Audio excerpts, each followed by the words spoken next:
Olá, pessoal, sejam muito bem-vindas e bem-vindos a mais um episódio aqui do Defensorarei. Eu sou José Ribeiro e hoje eu trago um tema que, além de muito atual, é essencial para quem se prepara para concursos de membro, especialmente para a Defensoria Pública e também para quem ama estudar direitos fundamentais. Eu estou falando aqui da regularização fundiária. Esse é um assunto que muitas vezes passa despercebido ali no estudo apressado da legislação, só que ele carrega impactos sociais profundos e dialoga diretamente com o direito à moradia, com a função social da propriedade e com a própria dignidade da pessoa humana. E para conversar comigo, eu tenho a alegria de receber uma convidada muito especial que tive a honra de ter como professora durante a minha preparação para a Defensoria Pública do Paraná. Hoje eu falo com orgulho de alguém cuja trajetória me inspira e certamente inspirará vocês.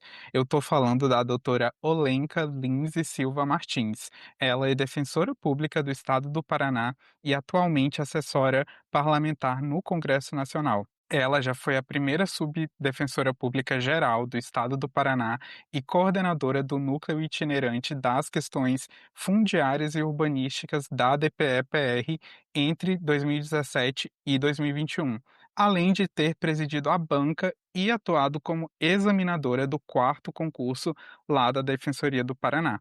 A doutora Olenka, ela é bacharela em Direito pela Universidade Federal Fluminense, pós-graduada pela PUC do Paraná em Governança em Gestão Pública, pela Emerge e também pela Universidade Veiga de Almeida. Ela foi integrante da Comissão de Mediação em Conflitos Fundiários do Estado do Paraná, da Comissão de Mobilidade Urbana, Moradia e Questões Fundiárias da ANADEP e da Comissão de Moradia do CONDEG. Além disso, sua atuação como palestrante em projetos de educação em direitos, como o Projeto Jovem Defensora e Jovem Defensor de Direitos Humanos e o Agentes de Regularização Fundiária, mostra o quanto sua prática vai além dos gabinetes e se volta diretamente para a sociedade. E aqui um detalhe curioso dessa belíssima trajetória, como eu já adiantei, ela foi examinadora de banca de concurso, mas ela também me arguiu na preparação para a prova oral do Paraná. Eu sou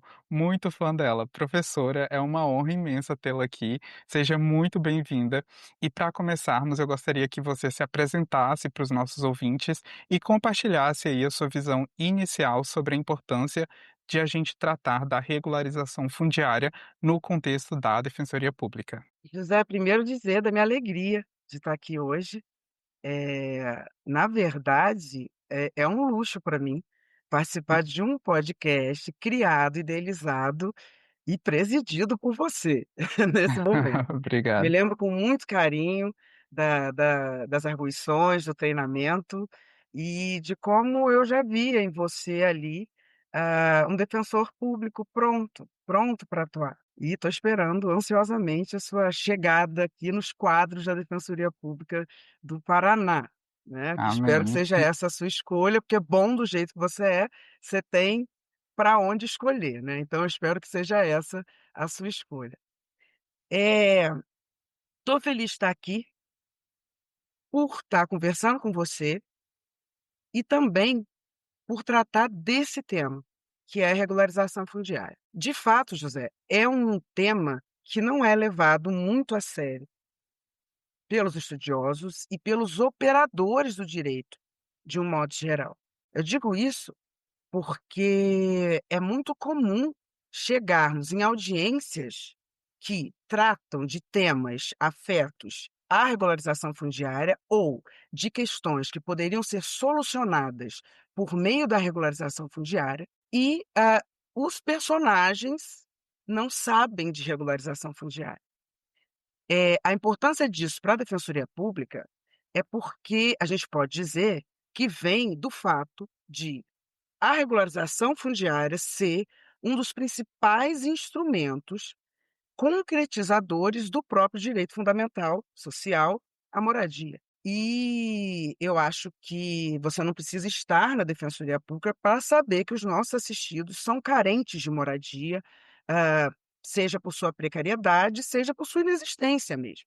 Então, de fato, a regularização fundiária num contexto de defensoria pública, é fundamental. Perfeito, ótimas colocações e aqui uma piada interna, eu vou finalizar aqui esse bloco com um positivo, professora, que durante as nossas arguições simuladas, eu ficava falando isso muito, positivo, negativo, isso aí Positivo, foi um ponto. negativo.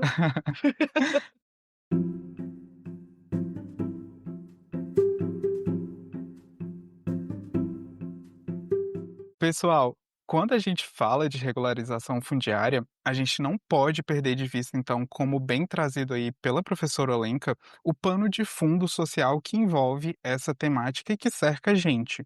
Conforme relembrado aqui por Alfredo Ribeiro da Cunha Lobo, no artigo do Conjur que a gente utilizou para compor aqui o roteiro desse episódio, o Brasil convive hoje com um déficit habitacional de cerca de 6 milhões de unidades, enquanto mais de 16 milhões de pessoas vivem em favelas espalhadas pelo país. O censo de 2022 revelou ainda que mais de 236 mil pessoas estão em situação de rua e o IBGE aponta a existência de mais de 5 milhões de moradias irregulares.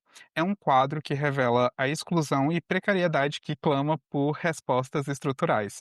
Antes da edição da Lei número 13.465 de 2017, o cenário ele era conduzido ali por um verdadeiro emaranhado de normas que às vezes não tinham muita conexão e elas não ofereciam instrumentos consistentes para enfrentar o problema da informalidade imobiliária. Então, a REURB, ela vem surgir aí como um marco de sistematização. Ela vai trazer uma política mais clara e abrangente para tratar do tema. Só que esse não foi um movimento que nasceu do nada. Eu tô certo, professora Olenka? Muito certo, como sempre. Perfeito, José. Esse panorama, ele dialoga com compromissos internacionais que foram assumidos pelo Brasil desde do pós-guerra, né? Quando a Declaração Universal dos Direitos Humanos, de 1948, reconheceu, e aqui eu vou pontuar e vou frisar, reconheceu o direito à habitação como expressão da dignidade da pessoa humana. Depois disso, no Pacto Internacional dos Direitos Econômicos, Sociais e Culturais de 1966, esse direito foi reafirmado, impondo aos Estados a obrigação de criar políticas e programas para garanti-lo de forma progressiva. Por que eu pontuei aqui, José, habitação? Porque a gente vai perceber, pelo histórico do direito à moradia, não só no Brasil, mas no mundo, que inicialmente se falava em habitação, direito à habitação e não especificamente o direito à moradia, tampouco moradia digna e adequada. Então a gente está falando de direito à habitação. O que é direito à habitação? É direito a ter um teto, a habitar, pura e simplesmente. Isso não é o direito à moradia digna e adequada. O direito à habitação integra o direito à moradia digna e adequada, que é algo muito mais amplo. Então, vejam, no Brasil, a gente precisa colocar que o direito à moradia, tal qual ingressou, não foi em 1988, com a Constituição de 88. Ingressou no rol constitucional como direito social fundamental por força de emenda constitucional no ano 2000 apenas, lá no artigo 6º. Então vejam, foi toda uma construção que foi sendo realizada para que a gente chegasse ao que a gente tem hoje, pelo menos em teoria. Então, mais recentemente, em 2015, durante a cúpula da ONU sobre desenvolvimento sustentável, o Brasil aderiu aos Objetivos do Desenvolvimento Sustentável da Agenda 2030, né, os ODS, que tratam, entre outros pontos, de saneamento básico, energia acessível, redução das desigualdades e construção de cidades mais sustentáveis. Tudo isso está dentro daquele contexto que a gente vai falar aqui, acredito, da moradia digna e adequada. Todos esses compromissos se conectam a essa ideia de regularização fundiária, porque por meio dela a gente consegue alcançar avanços concretos nesses objetivos. Perfeito. Então, a partir disso aí a gente percebe, né, que há esse panorama internacional que praticamente escancarava esse clamor ali por instrumentos de regularização fundiária. E como a senhora bem pontuou, inclusive essa questão da evolução, né, até mesmo terminológica, para concretizar o que a gente pretende ver hoje no sentido de ter ali a moradia digna, né, suplantando essa ideia inicial ali de meramente a moradia como ter um teto, né. E a propósito, falando nisso, a gente vai explorar o que seria essa regularização fundiária de acordo com a lei número 13.465 de 2017, que é chamada a Lei da REURB. Ela diz, no seu artigo 9º, que a regularização fundiária urbana abrange o conjunto de medidas jurídicas, urbanísticas, ambientais e sociais destinadas à incorporação dos núcleos urbanos informais ao ordenamento territorial urbano e à titulação de seus ocupantes. Então, é um conceito aí bem elucidativo e que também envolve aí essa questão de não ser ali só uma coisa ou jurídica ou urbanística, né? Tem esse todo assim de questões que ultrapassam ali uma esfera isolada. Exato. Veja, é bem elucidativo, né, é bem educativo ali, já fala por si, mas mesmo que não fosse, a própria lei, ela traz inicialmente conceitos. Para cada uma, desses termos, de alguns dos termos que são utilizados, por exemplo, ah, assentamentos urbanos, informais e REURB, para tudo isso a gente tem o conceito, né, então ela é uma lei conceitual também, a 13465.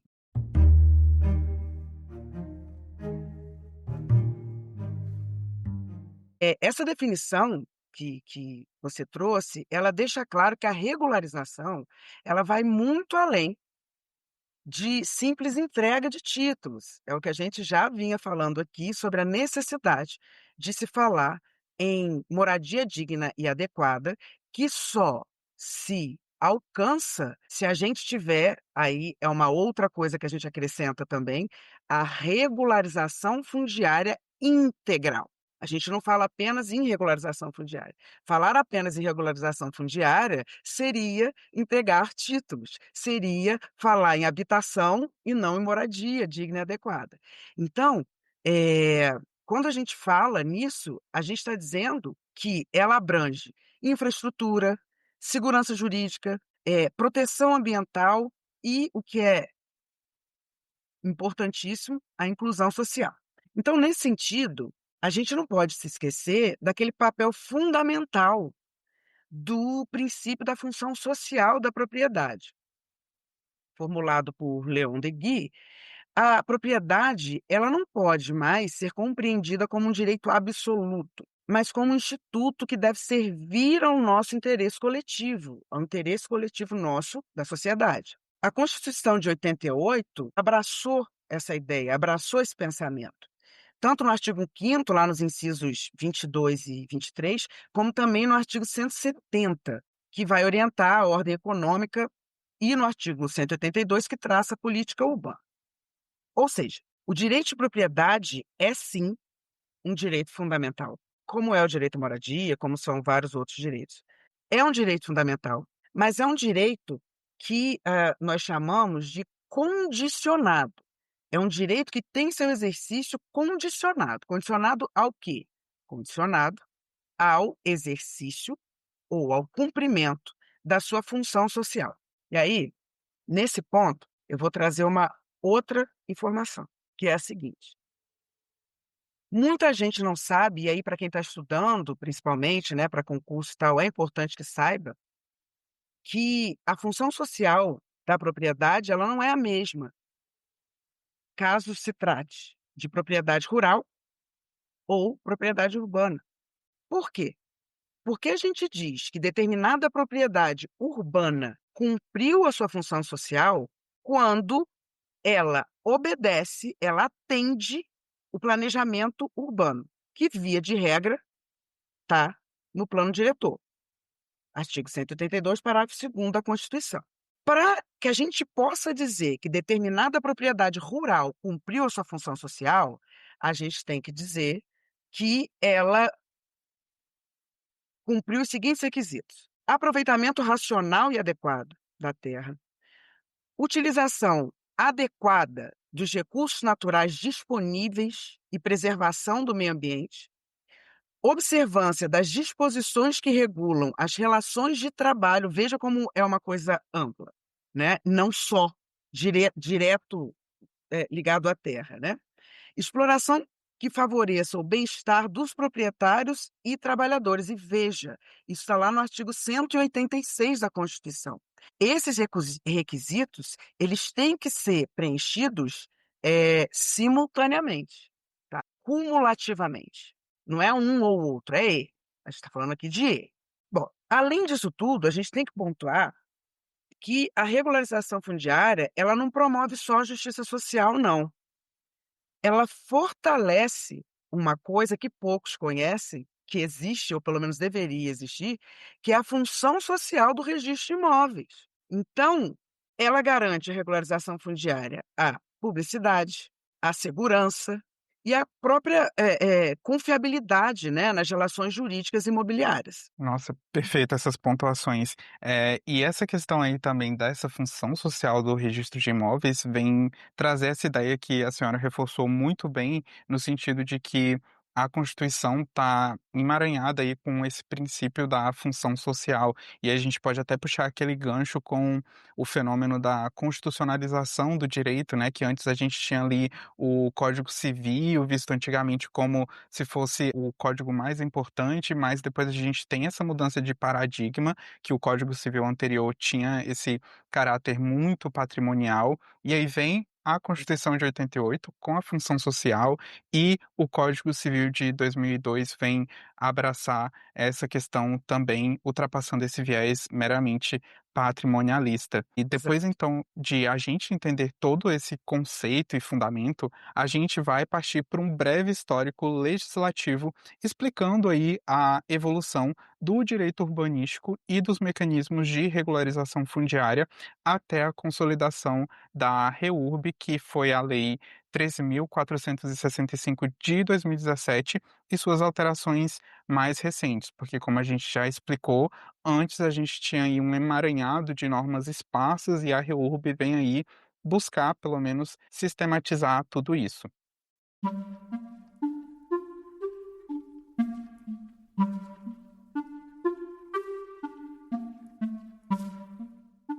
Para a gente entender a regularização fundiária como a gente conhece hoje, eu acho que é fundamental que a gente olhe primeiro para a evolução histórica no Brasil. Porque lá no período colonial já começaram a surgir normas urbanísticas, só que foi apenas com as leis de desapropriação que começaram a se delinear regramentos ali específicos que autorizaram a desapropriação para obras de interesse público como estradas, portos e também canais.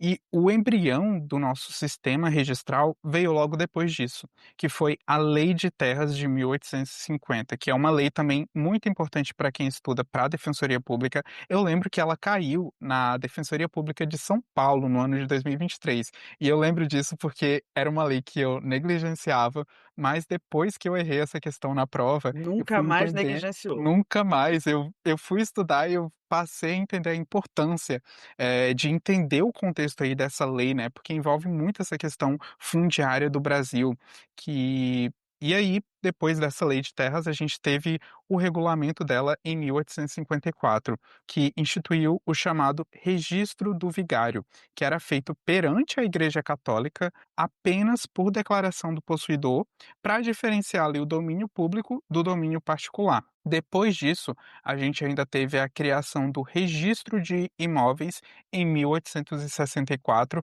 que trouxe a exigência da transcrição das transmissões para efeitos perante terceiros, consolidando aí então essa ideia que a professora Olenka já trouxe ali de forma pontual da segurança nas relações imobiliárias. E aqui é até curioso notar que já com o Código Civil de 1916, o registro ele passou a ser o ato constitutivo da propriedade imobiliária. Ou seja, a gente aí estava diante do fato de que o contrato por si só não bastava.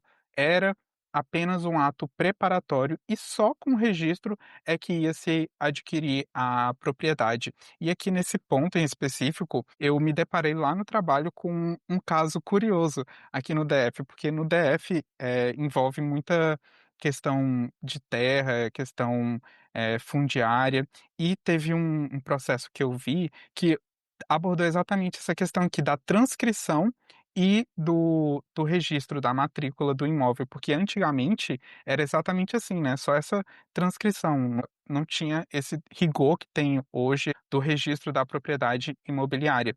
E aqui, professora Olenka, a senhora poderia então comentar como é que foi esse processo de sofisticação da legislação fundiária e como é que ele foi se conectando ao direito urbanístico? Claro, José, perfeito. Ó, esse caminho, ele vai mostrando a construção, né, esse caminho que você trouxe vai mostrando a construção de um arcabouço cada vez mais robusto. No campo urbanístico, por exemplo, o decreto 271 de 67 e a lei 6766 de 79 foram fundamentais. Por quê? Porque eles trouxeram preocupações não só com o parcelamento do solo, mas também com aspectos ambientais e urbanísticos. Então você tem aí um iniciozinho, né, vedando, por exemplo, loteamentos em áreas de preservação. Mas sabe uma coisa, José? De fato, sobretudo a lei 6766 é uma norma extremamente importante, a gente não pode falar de direito urbanístico, de regularização fundiária, sem falar da lei de parcelamento do solo, né, da 6766. Acontece que, apesar de importantes, elas não trouxeram, nem poderiam, a gente está falando aqui do começo, elas não trouxeram essa regularização fundiária integral e justa que a gente quer, porque eram muito iniciais e, por isso mesmo, muito engessadas, né. Veja, o fato delas serem engessadas, delas serem não trazerem, né, em sua completude a regularização fundiária que se quer hoje, não não não traria problema algum, se a gente entendesse esse contexto em que elas foram criadas, que ela foi criada, né, a 6766 sobretudo. Qual que é o problema que a gente enfrenta na prática? O problema que a gente enfrenta na prática é que ainda se utiliza muito a 6766 para fins de regularização fundiária. Então, se ignora todo o arcabouço normativo que nós temos para regularização fundiária e se utiliza a 6766, que aqui no Paraná chamam de regularização fundiária tradicional. Então, Nossa, várias vezes, quando eu cheguei ao Paraná, o Paraná é um estado, prepare-se, é um estado muito, hoje um pouco melhor, né, eu acho que, eu tenho muito orgulho de dizer que, melhorou muito, muito pelo trabalho de órgãos como a Defensoria Pública, né, e de Educação e Direitos, mas eu me deparei várias vezes com reuniões com órgãos públicos ou com instâncias de órgãos públicos que tudo deveriam saber sobre regularização fundiária, dizendo que iam regularizar determinada área e quando perguntado sobre, então, que instrumentos serão utilizados ou vai ser escolhido para a regularização fundiária, esses instrumentos a gente vai falar daqui a pouco, né, mas que sim. instrumentos, serão utilizados ou qual vocês escolheram, acharam que era o mais adequado, eu recebia como resposta, a clássica tradicional. Eu falei: "O que que é a clássica tradicional?". Está lá 6766. Tá bom, e aí você pode estar se perguntando, mas eh, qual que é o problema disso? Vou te dar um exemplo só. A 6766, ela tem uma medição limite para lote, por exemplo. Você só fala de loteamento, de parcelamento do solo, se você respeitar a metragem que vem indicada na 6766. Agora eu te pergunto, como que você faz uma regularização fundiária numa favela, pensa, que já está daquele jeito, tudo estabelecido, tendo que respeitar limite. Então você vai ver, ou os nossos ouvintes aqui vão ver, aliás, gente, boa noite, bom dia, boa tarde. Eu falei comecei elogiando muito o José, porque ele toca meu coração, não os cumprimentei ou e as cumprimentei, mas, estejam cumprimentadas todas e todos. Então, o que que acontece? Pensem vocês, chega a nossa legislação hoje de regularização fundiária, ela é muito mais flexível para essas questões, de metragem, por exemplo. Então é importante a gente pontuar isso, sabe. A 6766 ela tem que ser utilizada quando ela tiver que ser utilizada. Para todos os outros casos, sobretudo para REURB S, para REURB social, a gente tem que usar a Lei de Regularização Fundiária. A Constituição de 88 que vai trazer ali a política de desenvolvimento urbano, que vai alcançar aí sim outro patamar. Ela estabeleceu que o pleno desenvolvimento das funções sociais da cidade, não da propriedade, e o bem-estar dos habitantes deveriam ser assegurados por meio de leis municipais e planos diretores. E depois, com a emenda constitucional 26 de 2000, a gente dizia aqui já no começo, essa o direito à moradia foi incluído, então, expressamente no rol dos direitos sociais fundamentais do artigo 6º. Esse processo, a gente precisa dizer, ele foi reforçado pelo Estatuto da Cidade, com a vinda do Estatuto da Cidade de 2001. Essa normativa, essa lei, ela trouxe vários instrumentos, como IPTU progressivo, forma onerosa do direito de construir, instrumentos que a gente chama de instrumentos urbanísticos, né?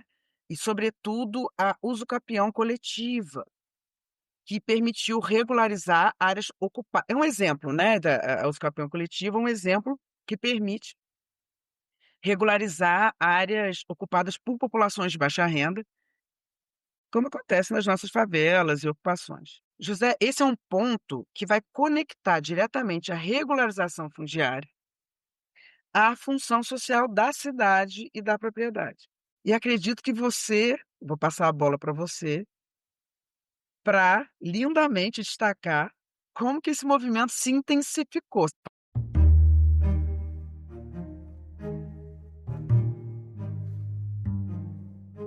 Pode deixar, vou abordar aqui então, não com toda essa maestria que é inerente à explicação da senhora, mas vou aqui agraciar os ouvintes então com uma breve explicação.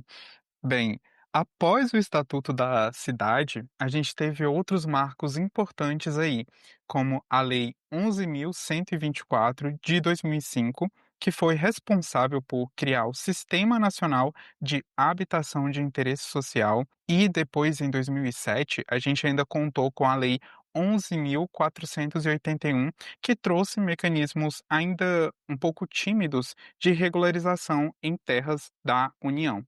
E aí, em 2009, a gente contou com a Lei 11.977, posteriormente alterada pela Lei 12.424 de 2011, que trouxe uma política mais consistente aí de regularização fundiária. Esse diploma, ele foi o que a doutrina chama de divisor de águas, ainda que ele tenha sido depois revogado por uma medida provisória que veio a ser convertida na nossa atual lei da REURB, que é a Lei 13.465 de 2017. Essa lei, ela veio regulamentada, inclusive, pelo Decreto 9.310 de 2018, que consolidou a REURB da forma como a gente conhece e vai explorar aqui nesse episódio hoje. Só que não parou por aí. Ainda depois da REURB e do decreto que veio regulamentar ela, a gente ainda contou com atualizações posteriores e relativamente recentes, como a Lei 14.118 de 2021, a Lei 14.382 de 2022 e a Lei 14.620 de 2023, que ampliou os instrumentos aí de financiamento e permitiu que a União e os estados pudessem conduzir regularizações em imóveis de sua propriedade, ou seja, não incumbia ali exclusivamente ao município. A União e os estados podem, então, a partir dessas alterações, conduzir livremente as regularizações nos próprios imóveis de titularidade desses entes. E, professora, talvez aqui então seja interessante que sejam destacadas também as iniciativas recentes do CNJ, contrastando aí, né, com esse movimento também de crescente evolução legislativa da própria REURB, porque essas resoluções do CNJ, elas trazem até um olhar mais humano, né, para o tema, como a gente observa até dos próprios considerandos, né, que a gente vê nas resoluções, especialmente nesse enfrentamento de despejo e na regularização, né. É, José, com certeza. Veja, como que é importante o trabalho de instituições como a Defensoria Pública, né. Porque se hoje o CNJ fala sobre isso, é porque muitos casos foram levados ao conhecimento judiciário, né. Infelizmente, mas é isso. Poderia nem ter sido, né, a gente levados ao conhecimento. Então, com base nesse conhecimento empírico, que muito que a defensoria tem, hã, claro, várias outras instituições e instâncias públicas e particulares também têm esse trabalho, mas eu falo pela defensoria, que é onde eu conheço, né, que é o que eu conheço, que é o pé no barro, que a gente fala. Então a gente vai lá, a gente vê e a gente leva a situação ao judiciário, e a partir daí ele começa a entender que algumas providências precisam ter tomadas, para além das simples decisões judiciais, né, que podem favorecer e fazer justiça social de fato. Você falava aqui no histórico, você falava da 11977. Eu trabalhei muito com a 11977 no Rio de Janeiro, quando eu trabalhava no Instituto de Terras e Cartografia, que era uma autarquia responsável pela regularização fundiária em todo o estado do Rio de Janeiro. Ela era ligada à Secretaria de Justiça. Então todas as favelas de lá eram regularizadas pelo ITERS, pelo Instituto de Terras, é um órgão que ainda existe, eu tenho imenso carinho e tudo o pouco que eu sei eu aprendi lá, né. E agradeço muito sempre. Essa lei 11.977 ela se difere, por exemplo, da 13.465, a 13.465 ela pegou muito, ela bebeu muito na fonte da 11.977. O autos de demarcação urbanística, por exemplo, que hoje está previsto na 13.465, ele era um instrumento por si só de regularização fundiária, sabia? Na 11.977. Então hoje ele é um instrumento preparatório para outros instrumentos de regularização fundiária na 13.465, mas na 11.977 ele já era por si só suficiente para finalizar um processo de regularização fundiária. Mas voltando então à questão do CNJ, a gente tem que o Conselho Nacional de Justiça exerce esse papel estratégico, né. A resolução 510 de 2023, por exemplo, criou a Comissão Nacional de Soluções Fundiárias, justamente para estabelecer protocolos que evitem despejos violentos em áreas de moradia coletiva e de populações vulneráveis. No mesmo ano, né, em 2023, foi editado então o provimento 158, que instituiu um programa que eles chamaram de Solo Seguro Favelas. Esse programa, ele busca promover uma regularização fundiária plena, articulando medidas sociais, urbanísticas, jurídicas e ambientais em todo o país, ou seja, trabalhar com os conceitos trazidos pela própria 3465, né. E o que que isso mostra pra gente? Isso mostra que a regularização fundiária, ela não é apenas um tema de registro técnico, engessado, amarrado, de mera entrega de títulos, não é isso. É uma agenda de direitos humanos, de justiça social, de inclusão cidadã.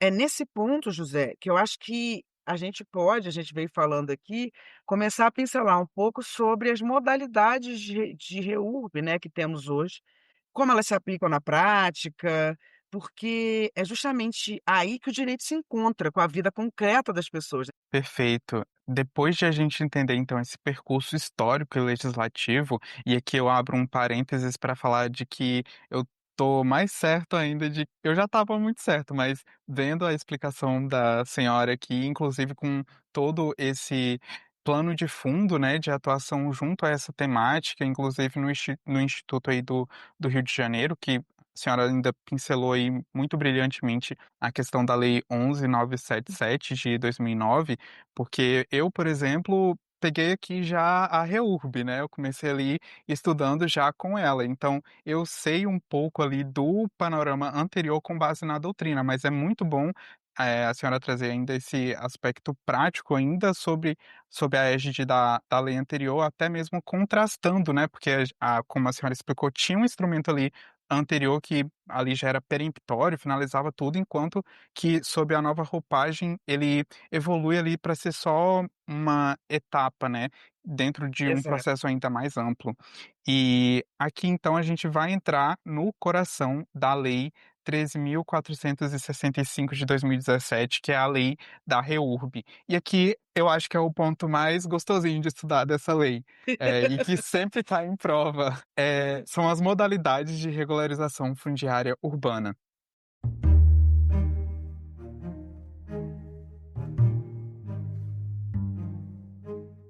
Aqui, a lei ela trabalha basicamente com 2 categorias, né. A primeira é a REURB-S.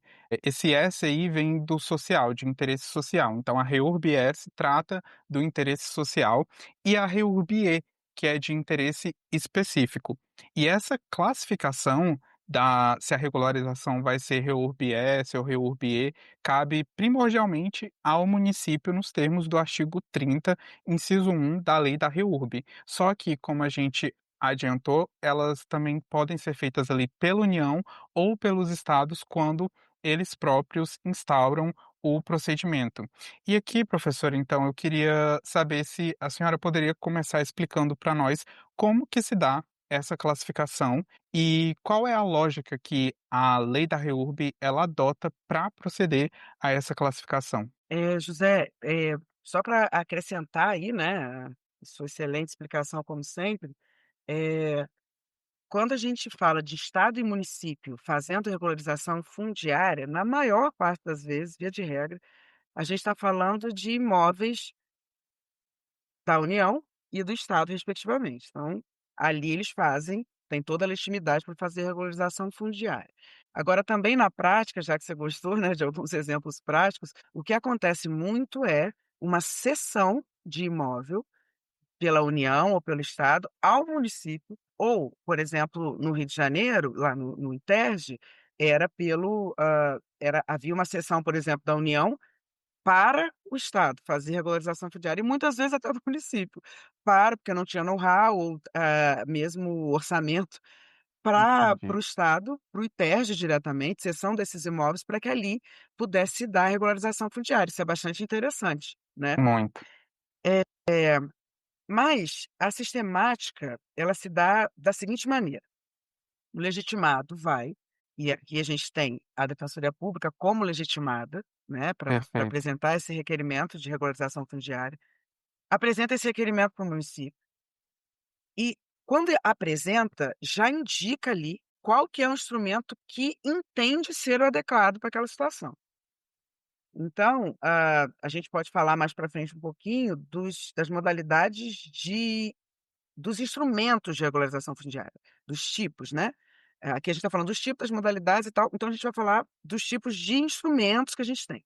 Então você pode indicar, por exemplo, a legitimação fundiária. Eu acho que aqui o melhor caminho é a legitimação fundiária. O município, de repente, pode analisar e dizer que não, não é esse e tal. Parênteses. Isso se o ente federativo tiver inserido nele, uma instância responsável por isso, porque muitas vezes não tem. Muitas vezes a gente não vê, não raras vezes a gente não vê uma secretaria de habitação, por exemplo, estabelecida para fazer isso. As Coabs são muito utilizadas para isso, só que na maior parte das vezes, a exemplo do que acontece aqui no Paraná, são, sociedades de economia mista, que precisam lucrar de alguma forma e que por isso mesmo têm muita dificuldade de levar a efeito regularizações fundiárias gratuitas, como a REURB-S é em seu aspecto majoritário, né. Então, voltando, o legitimado indica, via requerimento, qual seria esse instrumento. O município vai avaliar se o enquadramento é compatível com a realidade socioeconômica dos ocupantes, e aí tem os técnicos que vão ao local ou deveriam ir ao local e tal.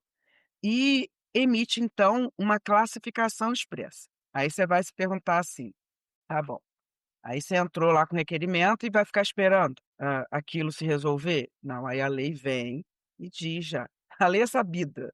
A lei foi feita por pessoas que já tinham passado por isso e sabiam onde estavam os gatilhos e tal.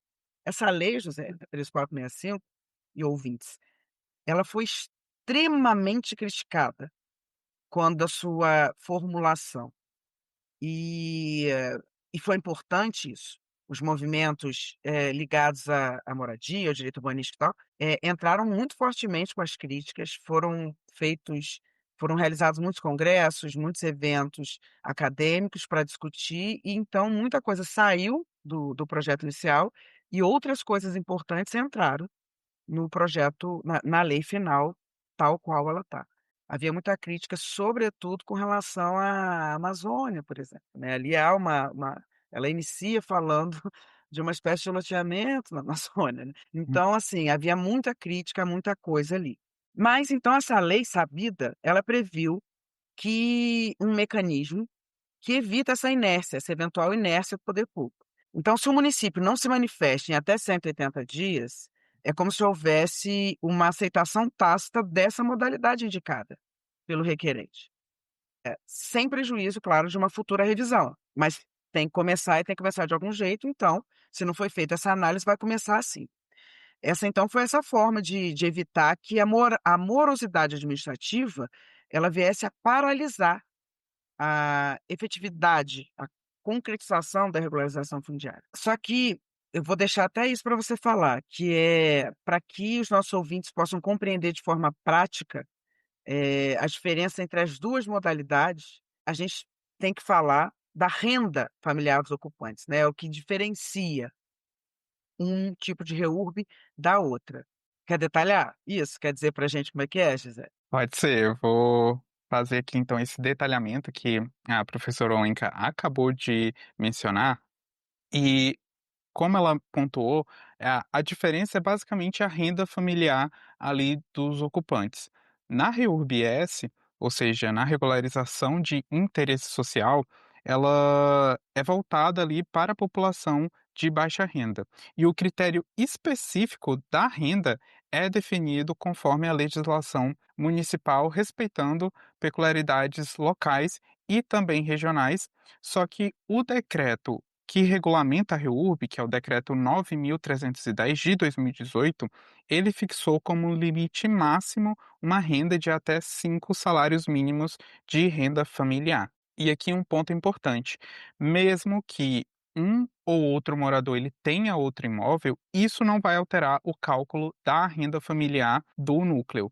O que vai mudar aqui é que esses moradores, eles não vão poder receber ali a titulação pela modalidade, aqui já puxando um gancho aí do que a professora Olenka já falou, da questão da legitimação fundiária.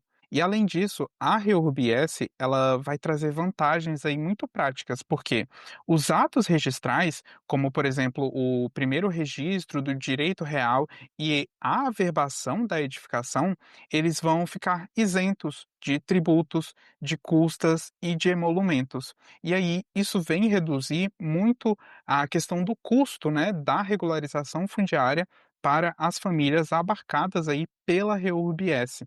E por conta de uma alteração aqui que a gente mencionou por cima, de 2021, que foi promovida pela Lei 14.118, existe ainda a possibilidade de que os próprios legitimados arquem com projetos e obras de infraestrutura, se eles preferirem ali não esperar a ação do município. Ou seja, eles podem antecipar aí benefícios imediatos. Mas aí isso aqui eu falei da REURB-S e agora se a senhora puder, eu gostaria que a senhora detalhasse aí a REURB-E. Como é que isso vai se contrapor, né, essa questão aí da diferenciação entre a REURB-S e a REURB-E?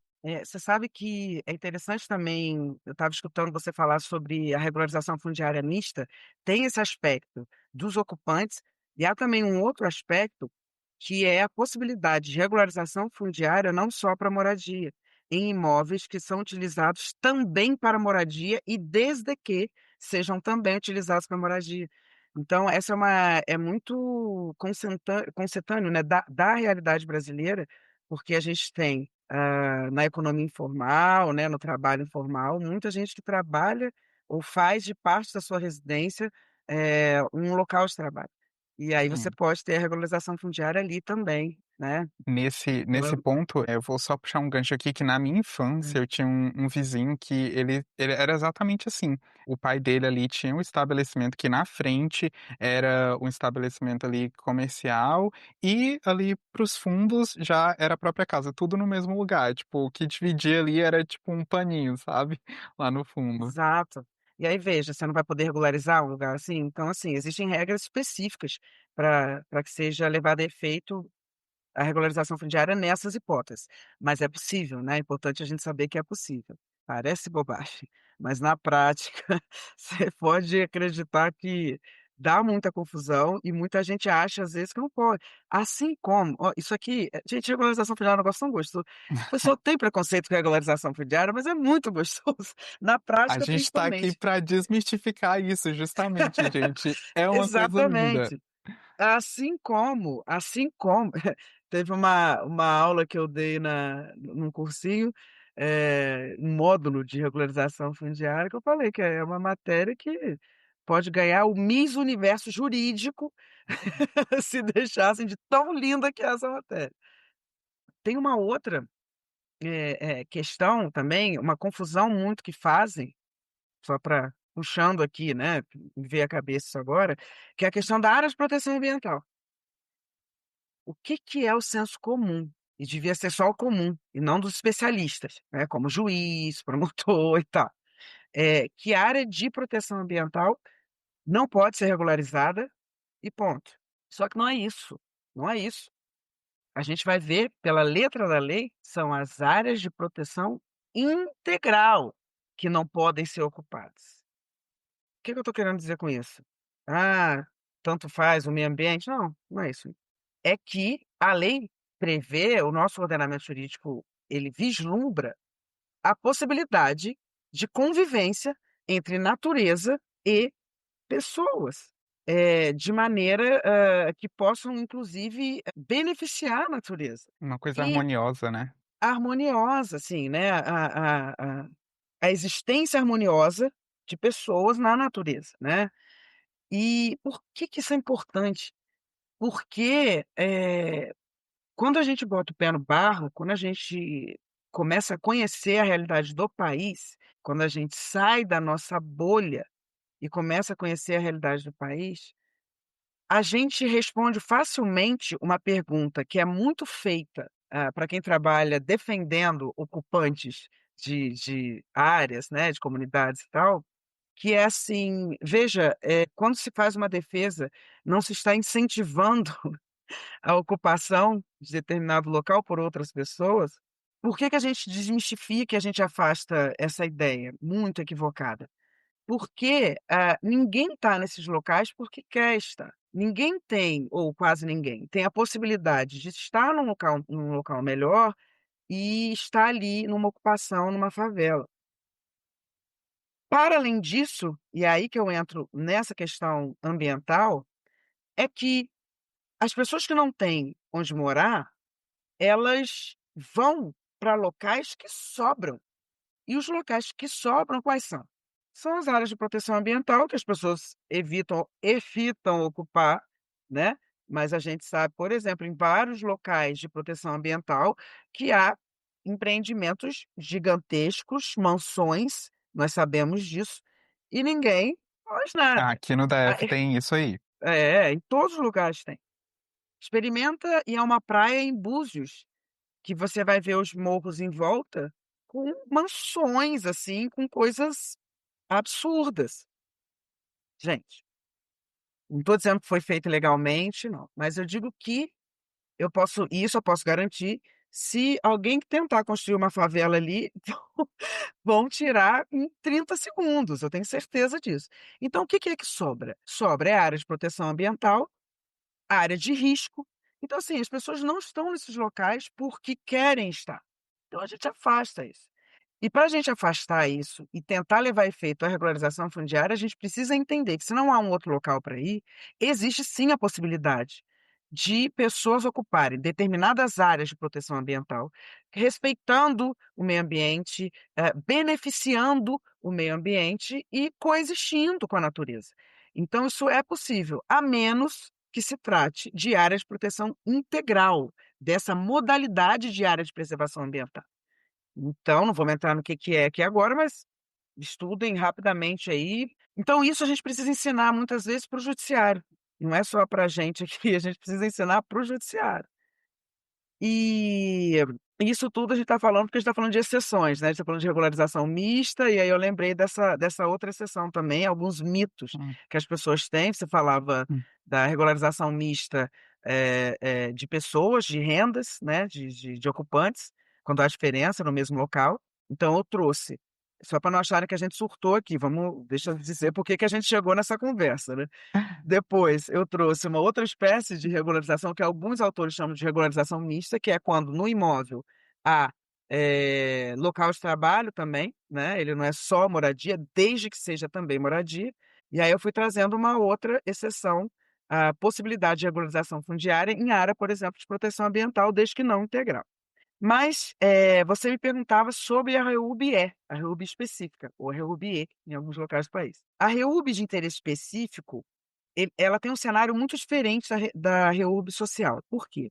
Porque, ela se aplica a locais, a núcleos que são ocupados por população de média ou alta renda. Na verdade é o seguinte, é por exclusão, não fala exatamente média e alta renda. E fala para todos os demais casos. Então você tem a definição, a lei tem a definição de REUB social, né, e fala para os demais casos, REUB de interesse específico. Então, não se enquadrando nos critérios da RUB-S, é REUB de interesse específico. E aí, a grande diferença é essa, né, que os custos são integralmente suportados por quem vai se beneficiar dessa regularização. E aí eu estou falando dos projetos técnicos, dos estudos ambientais, urbanísticos, das obras de infraestrutura e taxas de cartório, de registro. Quando se trata de imóvel público, a titulação ela só vai ocorrer após o pagamento de justo valor ao ente titular do domínio. A gente precisa deduzir daí benfeitorias e valorizações decorrentes, né, de as contribuições de melhoria decorrentes dessas melhorias, né. E a gente precisa ressaltar também, eu acho que é um ponto importante, que essa regularização é de interesse específico, ela tem critérios mais rigorosos. E especialmente ambientais.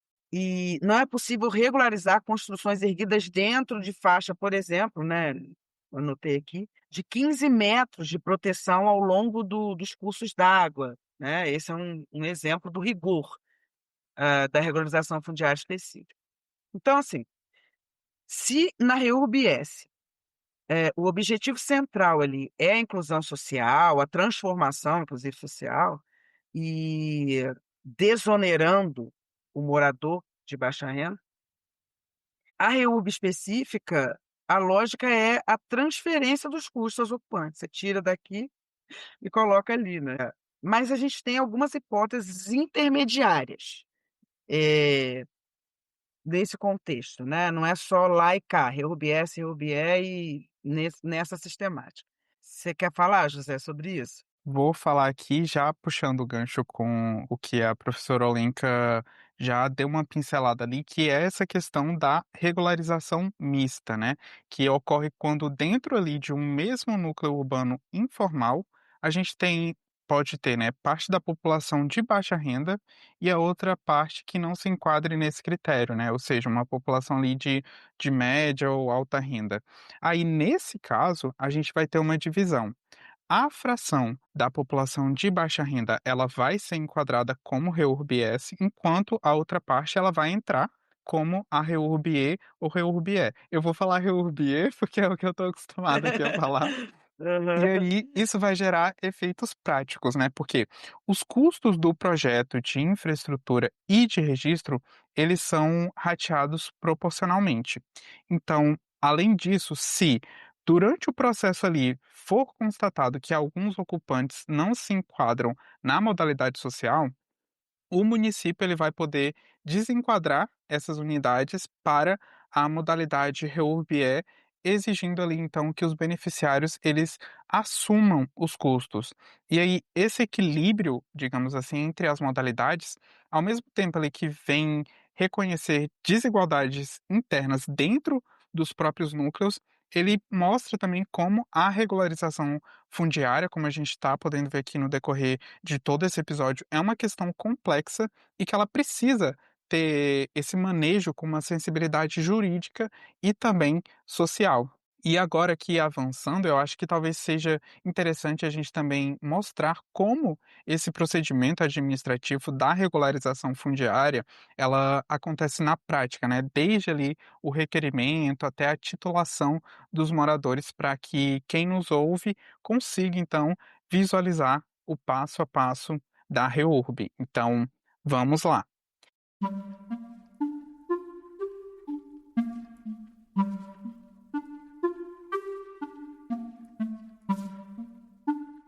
Depois de a gente entender as modalidades da REURB, a gente vai detalhar então o procedimento administrativo.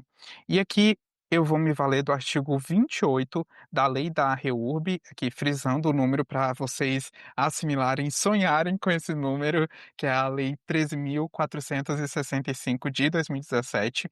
Ela estabelece, em suma, 7 fases que são bem definidas. Primeiro, começa pelo requerimento dos legitimados, depois vem o processamento administrativo com a manifestação de proprietários e confrontantes, depois a gente vai ter a elaboração do projeto de regularização, o saneamento do processo, a decisão da autoridade competente, a expedição da chamada Certidão de Regularização Fundiária, que é a CRF, e, por fim, a gente vai ter ali o registro dessa CRF e do projeto aprovado no cartório de registro de imóveis. E nada mais justo aqui, então, eu acho que a professora Lenka explique aí e nos mostre como que essas etapas elas funcionam na prática. Professora Lenka, prazer aí de ouvir a senhora falando desse aspecto prático. É, José, o importante que a gente precisa perceber aí é que esse rito administrativo, ele foi pensado para dar celeridade e segurança, né. Cada fase tem sua função. Então, a manifestação dos confrontantes, por exemplo, vai garantir o contraditório e vai evitar conflitos futuros, que pode acreditar, acontece também. Alço Imagino. campeão, por exemplo, né, para que a gente possa vislumbrar, o que acontece no alço campeão também. Os confrontantes precisam ser intimados, né, para se manifestar. O saneamento do processo, ele serve para corrigir eventuais falhas antes dessa decisão final. Isso tudo vai acontecendo durante, a gente vai aproveitando os atos, né, para que a gente consiga, não perca todo o trabalho realizado. E é muito trabalho, porque a gente está falando aqui de um trabalho técnico, de geólogos, a gente tem que apresentar planta, memorial descritivo de área, planta de sobreposição, plantas individuais, é um trabalho muito, muito, muito técnico, né. Eh, não é só jurídica, é muito, muito técnico. Um outro ponto que a gente precisa destacar é que essa lei atual, 3465, ela não exige que o imóvel esteja numa ZEIS, né, que são essas ZEIS? São as zonas especiais de interesse social, para que venha a ser objeto de REURB. É é uma mudança, uma novidade que a lei 13.465 trouxe, quando a gente a confronta com a lei 11.977 de 2009, que de fato condicionava a regularização fundiária, que o imóvel deveria estar, comunidade se fosse coletivo, o imóvel deveria estar numa ZEIS, numa zona especial de interesse social, de especial interesse social. E, a ocupação mínima de 5 anos. Hoje, as ZEIS continuam sim sendo esse instrumento importante de planejamento urbano, inclusive para fins de função social, né, de cumprimento de função social. Mas, a ausência delas não vai impedir que a regularização fundiária seja, levada a efeito. Eu acho interessante, José, que você fale um pouco também sobre quem são os legitimados a fazer esse requerimento de reúne, que é essa primeira fase, né, desse processo Sim. administrativo. É, aqui como já bem pontuado também, e eu acho que o mais importante aqui para quem está nos ouvindo, gente, a Defensoria Pública está aqui. E toda vez quando a gente fala de legitimidade para a Defensoria Pública, é um ponto que vocês sempre devem ter muita atenção, né? E aqui a Defensoria Pública é uma das legitimadas para a questão da REURB. O rol dos legitimados, ele consta do artigo 14 da Lei 13.465 e traz um rol bastante abrangente aí dos legitimados. Então, quem é que vai poder requerer a REURB? A lei lista a União, os estados, o Distrito Federal e os municípios. Os próprios beneficiários, seja ali atuando individual ou coletivamente por meio de associações ou cooperativas, os proprietários de imóveis, loteadores ou incorporadores, a Defensoria Pública em nome dos beneficiários hipossuficientes e também aqui a gente tem o Ministério Público. E aqui então, a partir desse rol de legitimados, a gente nota aí como o legislador ele buscou abrir, né, esse acesso ao procedimento, expandir, reconhecendo que nem sempre ali a iniciativa ela deve partir do poder público por si só. Como a gente viu, pode ser até do proprietário ali do imóvel ou da Defensoria Pública ou do Ministério Público, e, como a gente sabe, muitas vezes a defensoria pública é quem atua de forma ali decisiva para amplificar a voz dos moradores.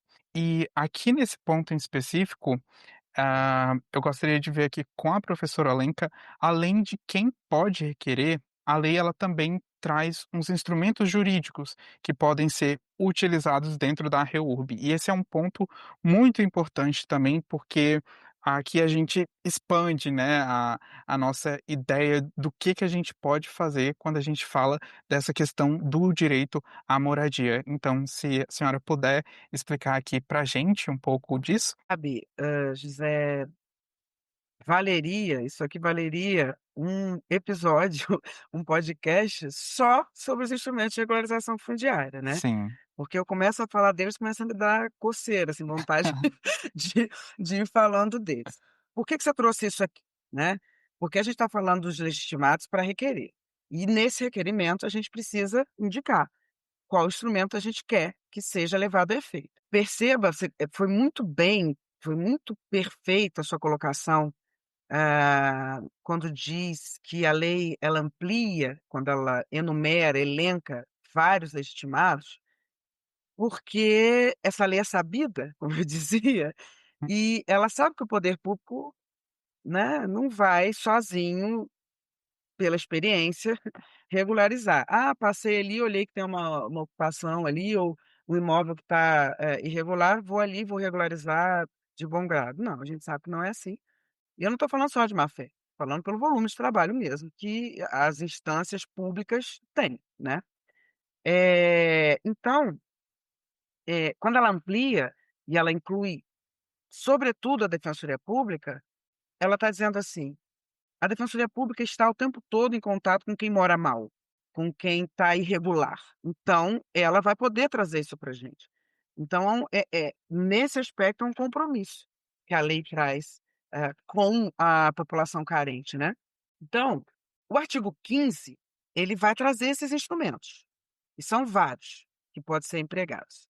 A legitimação fundiária, que é a novidade da Lei 3465, assim como a legitimação de posse, a uso capião, a desapropriação em favor dos possuidores, a arrecadação de bem vago, o consórcio imobiliário, o direito de preempção, a transferência do direito de construir, a requisição em caso de perigo público iminente, a concessão de uso especial para fins de moradia, a concessão de direito real de uso, tem 2, tá, gente?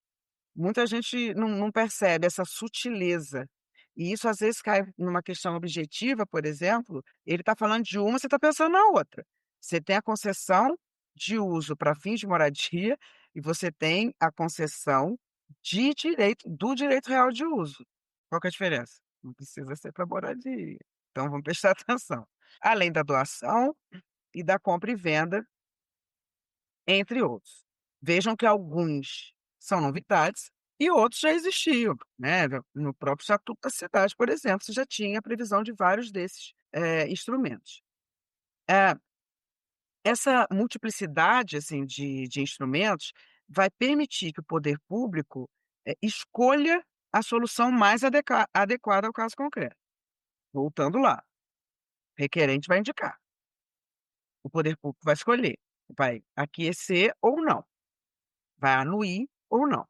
Mas ele tem sempre que buscar garantir essa segurança jurídica e a dignidade dos moradores. Esse tem que ser o ponto de vista, assim, né, isso que ele tem que ter em mente sempre, o poder público.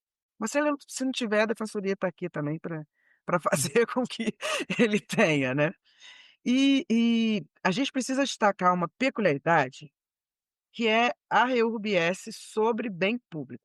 A lei, ela até dispensa título individualizado e permite que o cartório receba apenas uma listagem de beneficiários, simplificando o procedimento, reduzindo custos. Você sabe que essa permissão, ela tem uma outra função na prática, né. A gente conhece o dinamismo da que é a como é dinâmica essa mudança de moradia, sobretudo da população carente. Então, quem mora ali hoje, quando começa a regularização fundiária, não necessariamente vai ser quem vai estar ali no fim da regularização fundiária. Então você apresenta listagens nesse processo e isso vai sendo alterado até o fim do procedimento. E isso inclusive é muito comum de acontecer, né. E a gente simplifica então, assim, o procedimento e vai reduzindo sim os custos, né. Mas mesmo assim, a prática, aquilo que a gente fala, né, a teoria na prática é muito diferente, né. A Sim. prática, a gente percebe que ainda há muito excesso de burocracia, há muitas vezes má vontade sim, porque, principalmente para RUBS, porque o cartório deixa de ganhar num primeiro momento, veja, mas a partir do momento que se regulariza, aquele imóvel ele passa a ser alienável e passa a ser, a depender do instrumento utilizado, né, ele passa a ser, possível sua comercialização de maneira formal. Isso no futuro, para os cartórios é algo interessante, né. Mas a gente vê sim, muita uma resistência de algumas instâncias e dos cartórios. Vou dar só uma pincelada aqui, porque eu não me aguento, com relação à legitimação fundiária, à legitimação de posse, eu não vou falar exatamente o que que é, mas, hã, Antes de a senhora prosseguir, já que a senhora vai falar disso, tem um ponto aqui também que eu me lembrei aqui que é super importante, diga. e que quando a gente está estudando aí para a defensoria pública, a gente é orientado a criticar, né, que seria a espécie de marco temporal, né, quando a gente fala da questão da legitimação fundiária, aquele famigerado 22 de dezembro de De 2016. 2016. É. E esse é um marco temporal que é utilizado para muitas coisas, inclusive, né. Era exatamente isso aí que eu ia falar.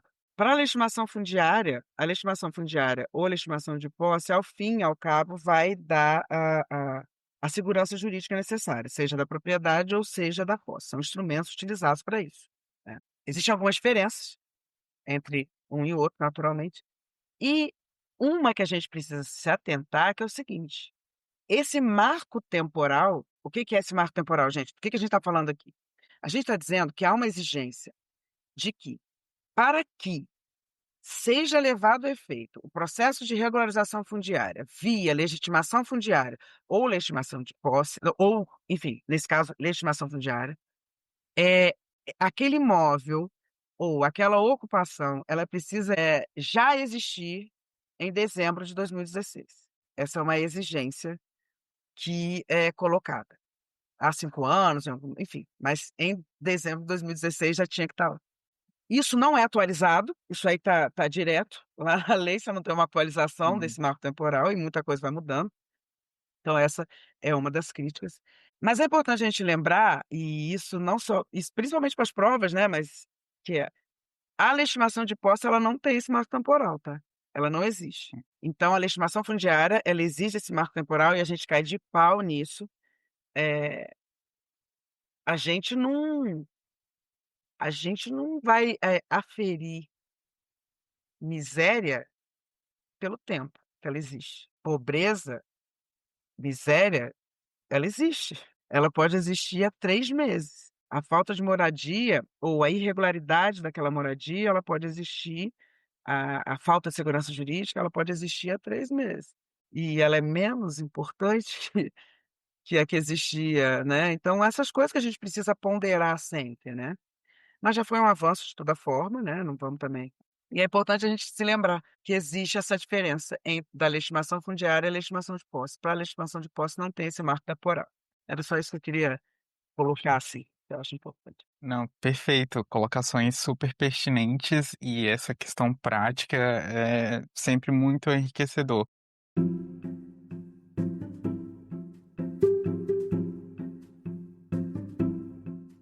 Professora Olenka, eu só tenho a agradecer então por essa verdadeira aula que a gente teve aqui hoje.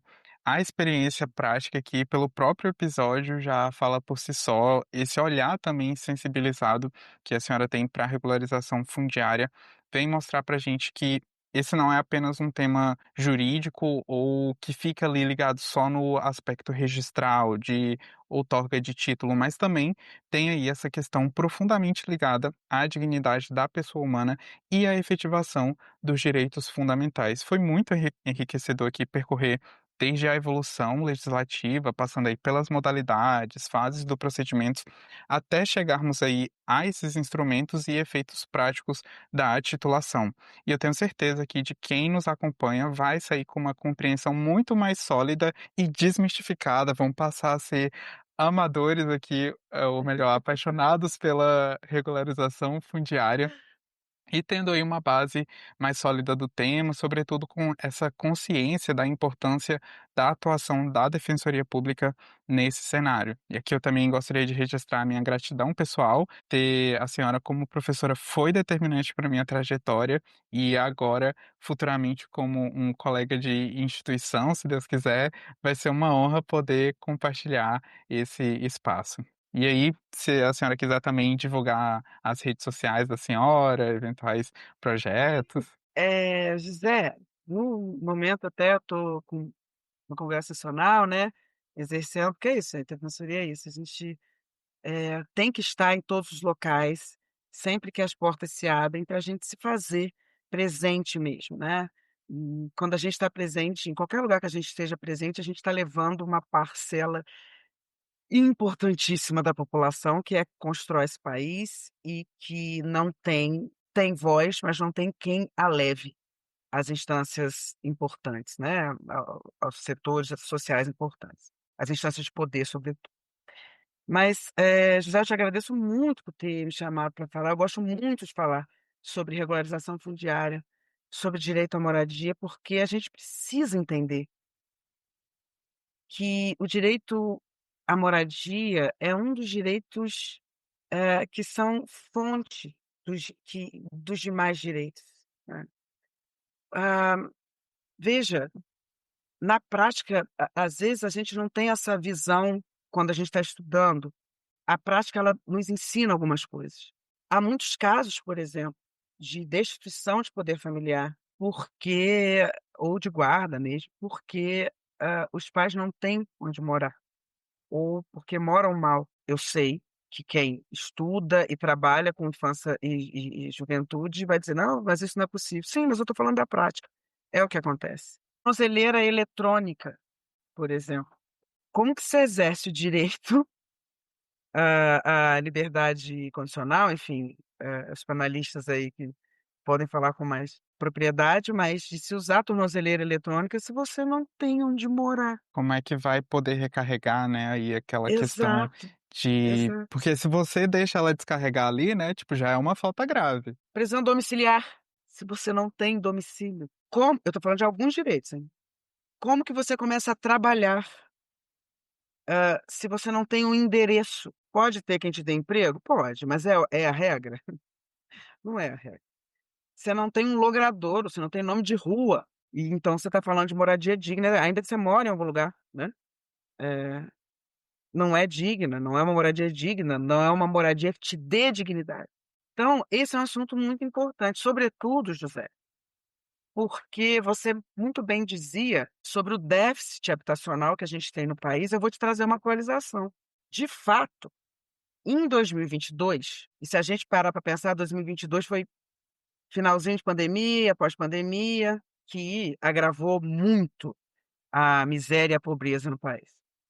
Eh, o déficit habitacional era de 5.900.000, quase 6.000.000, não, era de 6.200.000. Esse era o déficit habitacional. Pois, de acordo com a Fundação João Pinheiro, que é a que a gente segue normalmente para pegar esses dados, essas estatísticas, em 2025, o déficit habitacional baixou para 5.900.000. Em 2022, 6.200.000. Então nós estamos falando aqui de mais de 300.000. E quando a gente está falando de déficit habitacional, é importante que a gente saiba que a gente não está falando só de falta de moradia, não.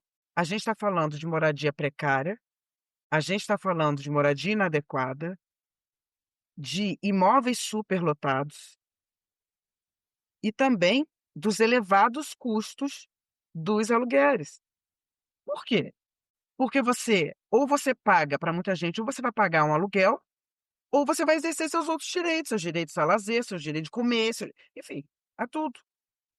Então, isso é déficit habitacional, tá, olha que daí. E daí que, se houve essa baixa no déficit habitacional, isso se deu por meio de políticas públicas, que eu não tenho dúvidas, isso eu falo com muita tranquilidade, foram motivadas por órgãos como e instituições como a Defensoria Pública, que está ali brigando, que está ali levando e que está ali dando a cara para isso.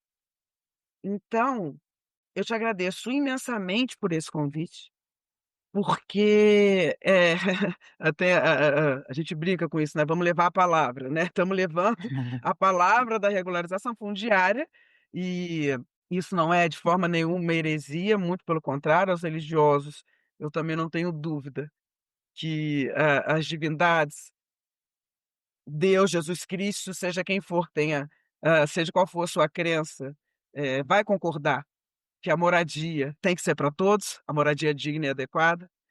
Então, é isso, é levar essa ideia para as pessoas, para que elas entendam a importância disso. E no mais, dizer que eu não vejo a hora de te ver conosco, de novo, nas defensorias. Você tem, José, uma trajetória inspiradora e que a única coisa que eu te desejo, além de todo sucesso na carreira, mas isso aí a gente faz junto, se for necessário, a gente vai atuando junto, até que ela seja uma carreira de mais sucesso ainda. E eu estou aqui para o que você e os nossos ouvintes também precisarem. Afinal, a gente não trabalha para a gente está trabalhando para um país pobre e miserável. E que o meu desejo, além desse, é que você continue inspirando, porque cada um que você inspira com a sua história e com a sua vontade de fazer as coisas mudarem, de ver as coisas mudarem, esse podcast é um exemplo disso, de é um tempo seu que você tira para isso, né, para educar em direitos e fazer com que as coisas mudem. Cada, um que você inspira é um pedaço de sociedade que você está mudando. Então, parabéns e obrigada por ter me convidado para estar aqui. Obrigada aos Ah, ouvintes pela paciência também. nossa, depois aí de toda essa fala, fico até sem jeito de finalizar esse episódio maravilhoso. Eu aqui que reitero os agradecimentos. E é isso, pessoal. Você que nos ouve aqui, muito obrigado por estar conosco em mais um episódio aqui do Defensorarei. Continue acompanhando, compartilhando e fortalecendo aqui esse espaço de estudo, de reflexão e de troca sobre temas que estão aí no coração de atuação da Defensoria Pública. E então, abraços verdes e até o próximo episódio.